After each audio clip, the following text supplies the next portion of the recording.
내가 싫다는 사람들에게 조금이라도 애쓰지 마라. 진심을 보여줘도 달라지지 않고 설명을 해도 이해할 의지가 없다. 그들은 오해를 풀 생각이 아니라 오해를 유지할 이유가 있는 사람들이다. 거리를 좁히려는 순간 오히려 더 뻔뻔해지고 더 쉽게 무시한다. 애쓰는 쪽이 약자가 되는 구조를 스스로 만들게 된다. 싫어하는 사람은 그냥 두면 된다. 그 마음을 바꾸려 드는 순간 너만 점점 작아진다. 존중받고 싶다면 좋은 사람이 아니라 기준 있는 사람으로 보여야 한다. 싫어하는 사람에게 애쓰지 마라. 그건 설득이 아니라 스스로를 깎아내리는 일이다. 이 내용은 책 위버맨 시의 Good morning. 좋은 아침입니다. 오늘은요, 오픈 렉처, 공개 강좌를 야외에 가지 않고 실내에서 하겠습니다. 오늘 같이 나누고 싶은 얘기는 천재가 한 이야기 중에 하나인데, 이건 천재가 아니라도 누구나 알 수 있는 겁니다. 근데 그가 책을 써냈고 그 내용을 영상으로 꾸민 쇼츠가 있어서 이것을 가지고 이제 얘기 나눌 건데요. 관계성에 대한 얘기입니다. 사람이 제일 힘든 게 관계성이라고 그럽니다. 사람 인생 살면서 제일 스트레스 많이 받는 게 뭐냐? 관계성이죠.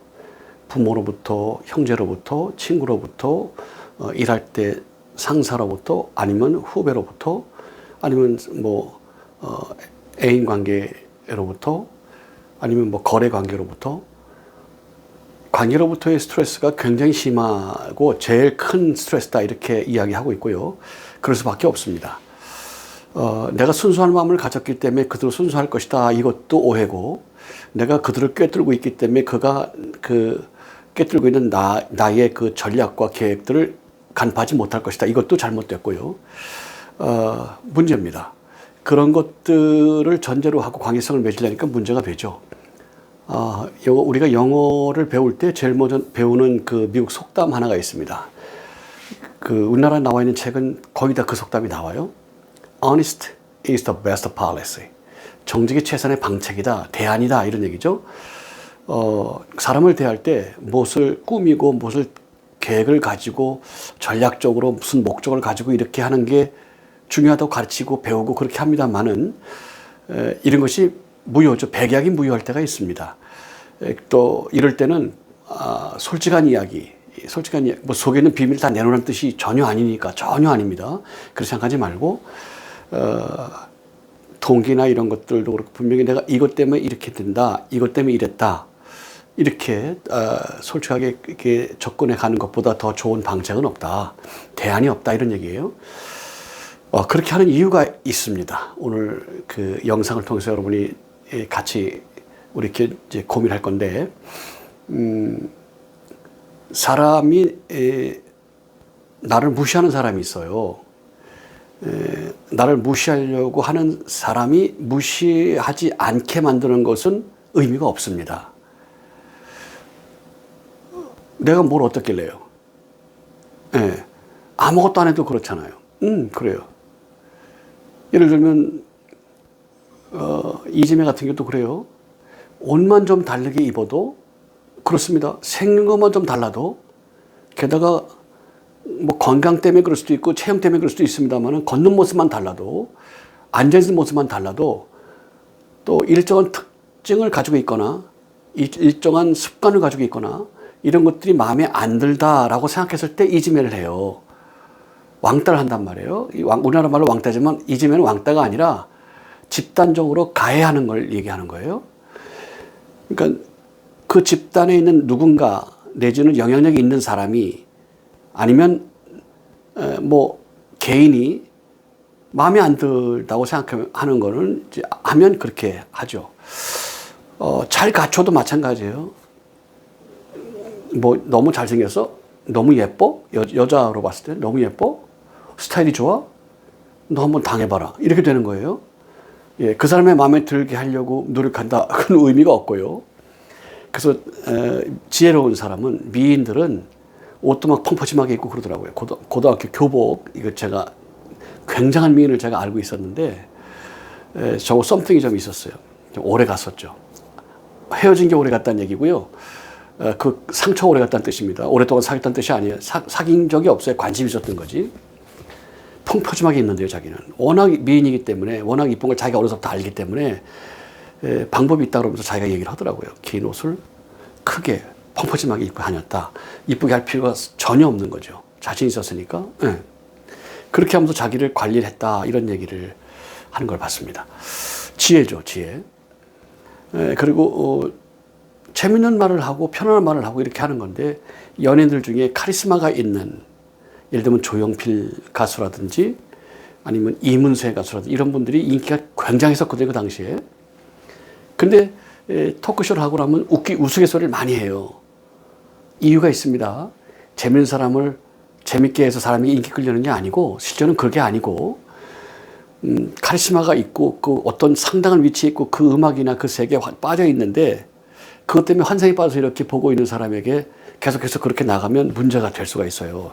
미움을 받을 수가 있고 재수없다는 소리도 합니다. 예. 중간에 태자 들어가는 뮤지컬 배우가 있어요. 노래 잘합니다. 태자가 들어가요. 키도 크고 잘생겼어요. 카리스마도 있고 잘생겼어요. 와, 멋있어요. 대단히 멋있어요. 그런데 우스갯소리를 안 해요. 빈통을 안 보여요. 그래서 제가 생각에는 저러는 건 조금 관리하는 게 좀 부족할 거다라는 생각을 했었고 그랬는데 아닌 게 아니라 여러 사람이 좋아하면서도 하는 얘기가 재수없다 그래요. 재수없다 그래요. 그런 얘기를 아주 많이 들었어요, 제가. 그게 관리하는 방법이거든요. 일부러 우스갯소리도 하고 이러면서 자기를 중화시키는 방법을 가야 되는데 그걸 잘 못해요. 완전 프로이기 때문에 그렇죠. 예. 다른 나라의 경우도 잘생겼고 뭐 카리스마 있고 딱 그러면 약간 좀 빈틈을 보이는 모습을 일부러 연출을 하고 그렇게 하죠. 최민수 씨 같은 경우 우리나라에 잘하고 있죠. 그렇게 카리스마가 넘고 막 이게 폭력 정권은 없겠습니다만은 폭력적이고 과감하고 막 운동하고 막 카리스마가 대단하고 막 그러잖아요. 건달들하고 어울리고 다니고 말이죠. 그 운동하는 사람도 같이 어울리고 검도도 뭐 2단이라고 그러고 잘하고 퍼포먼스 하는 거 보니까 아주 뭐 영화 찍는 것처럼 하더라고요.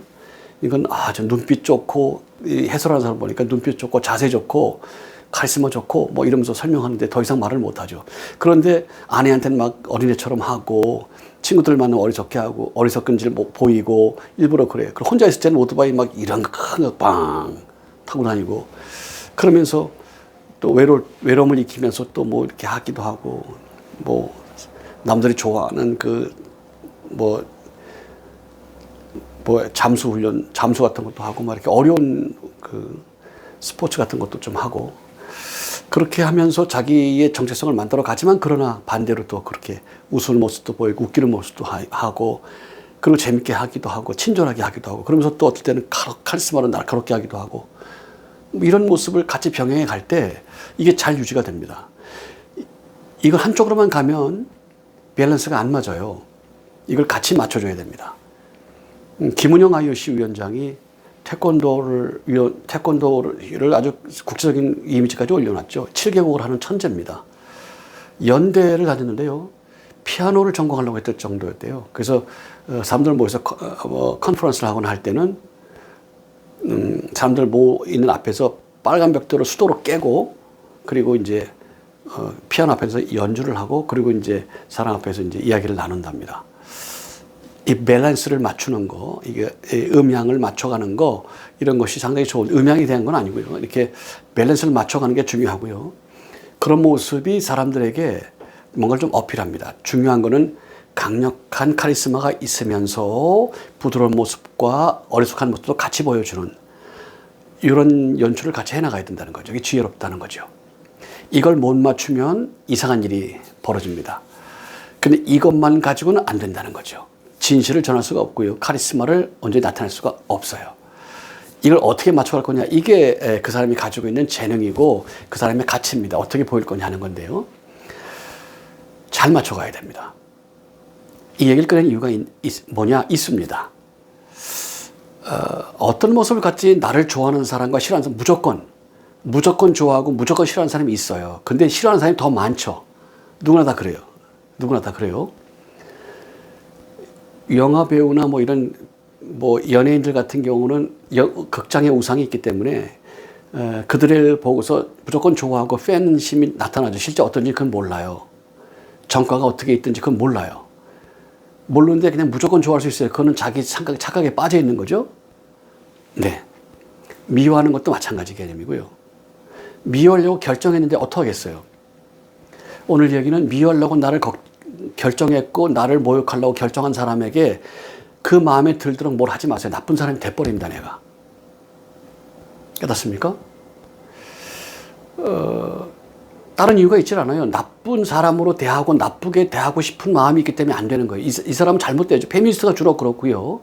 그런 사람은 페미니스트라고 하고요. 페미니즘은 데모니즘이기 때문에 그렇고 그 동기가 있겠죠. 페미니즘의 동기가 있습니다. 그건 간단해요. 근데 웬만하면 순화해서 쓰십시오. 페미니스트가 되는 이유는 강간을 당했거나 성적인 추행을 당해서 그것 때문에 상처가 깊어지면 남자는 무조건 싫어하게 돼 있어요. 그 남자만 싫어하는 게 아니라 남자로 상징되는 권위, 질서 뭐 이런 거, 이런 것들을 다 너나 나나 이렇게 하고 싶은 거죠. 너나 나나 뭐 내 기분이 이렇기 때문에 넌 나쁘고 내가 기분이 이렇기 때문에 넌 괜찮고 이렇게 그래서 여성의 기분, 여성의 감정 여기에 매몰되게 돼 그렇게 될 수밖에 없고 연약한 존재입니다. 잘 돌봐줘야 돼요. 사랑해줘야 되고. 그러나 싫은 건 미운 건 미워하기로 결정했기 때문에 방법이 없고요. 그러나 남성 우월적인 부모님 밑에서 아들만 귀하게 여기는 부모님이 있었기 때문에 나는 그래서 나는 그 남자에 대한 이런 게 있다. 난 페미니스트가 됐다. 이렇게 표현하는 게 좋겠어요. 그러나 나는 강간당했기 때문에 페미니스트다 이렇게 해서는 거칠어지죠. 그럼 대화가 안 되고 관계성이 안 되죠. 난 성추행을 당해서 거칠었어. 이렇게 하는 건 웃기는 얘기가 돼버려요. 우스꽝스러워. 점점점 파괴적인 사람이 될 수가 있습니다. 그러니까 지혜롭게 하셔야 됩니다. 또 여자에 대해서 또 학대하려고 하는 사람도 이제 엄마한테 이제 학대를 당해서 그런 경우가 많은데 그것도 극복해야 됩니다. 극복해야 돼요. 나중에 가정주의 가정학에서도 얘기할 거고 이제 여러 개 얘기할 겁니다. 오늘은 오픈 렉처로 이야기하는 겁니다. 왜 나를 미워하는 사람은 있을 수밖에 없느냐? 그 사람의 가치관 때문에 그래요. 근데 그걸 내가 그 사람의 가치관이 언제부터 형성된 건 줄 알고 내가 가르치겠습니까? 원칙적인 얘기만 하는 거예요. 그리고 원칙을 정하는 거예요. 이 원칙, 루틴이 나를 만들어 가고 나를 지켜갑니다. 나를 무조건 좋아하는 사람도 있어요. 근데 적습니다. 내가 연예인이다. 그럼 많을 수 있어요. 그러니까 가식 가운데 거짓 가운데 살 수가 있죠. 연예인들 자살합니다. 많이 자살했어요? 이유가 가난 때문이에요. 가난 때문에. 우울증 때문에 그런 사람도 있습니다. 적습니다. 가난 때문에 그래요. 밖에 나갈 땐 막 이런 이제 우리 친인척 중에 연예인이 있다니까요. 차비도 없어요. 차비도 없어요. 네, 그런 때도 많아요. 1000명 중에 1명이 스타 되는 거예요. 그러니까 스타가 만약에 100명 있잖아요. 그러면 10,000명 있다는 거예요. 연예인이 10,000명. 아직 스타가 되지 않고 기다린 사람이 10,000명이에요. 1000명 중에 하나가 이렇게 TV에 나오는 스타가 된다는 겁니다. 그게 매니저들이 하는 얘기예요. 실제로 그렇습니다. 많이 봤고요. 제가 어떤 연예인을 도와준 적도 있어요.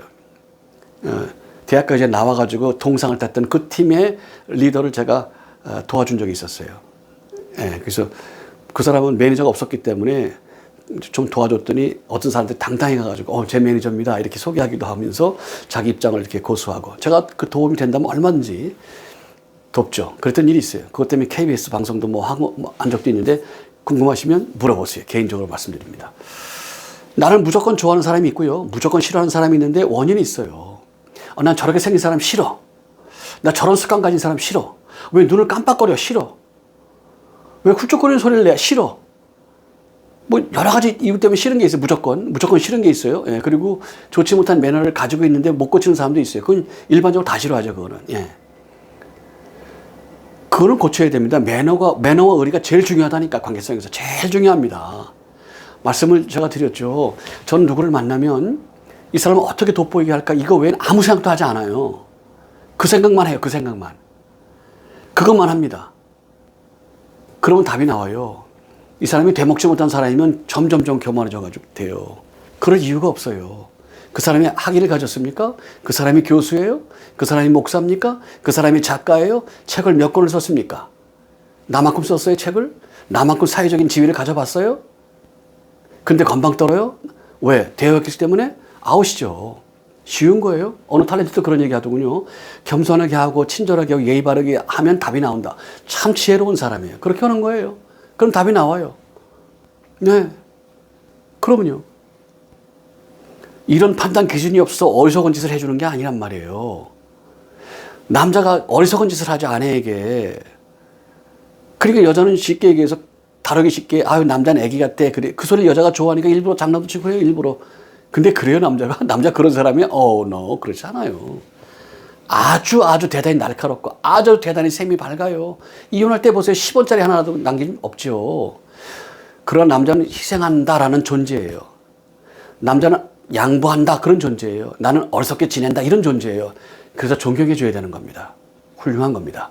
남자가 어리석어서요? 여자 그렇게 하기를 좋아하고 그렇게 하는 게 여자가 편하기 때문에 그렇게 해주는 거예요. 남자는 어리석지 않아요. 일부러 그런 행동하는 겁니다. 깨닫길 축복합니다. 어리석은 짓을 해서는 안 됩니다. 악한 짓을 하려는 사람은 계속 그렇게 해요. 그러니 거기 맞추면 안 됩니다. 우리 친척 중에 한 사람도 거기 맞추다가 잘못됐어요.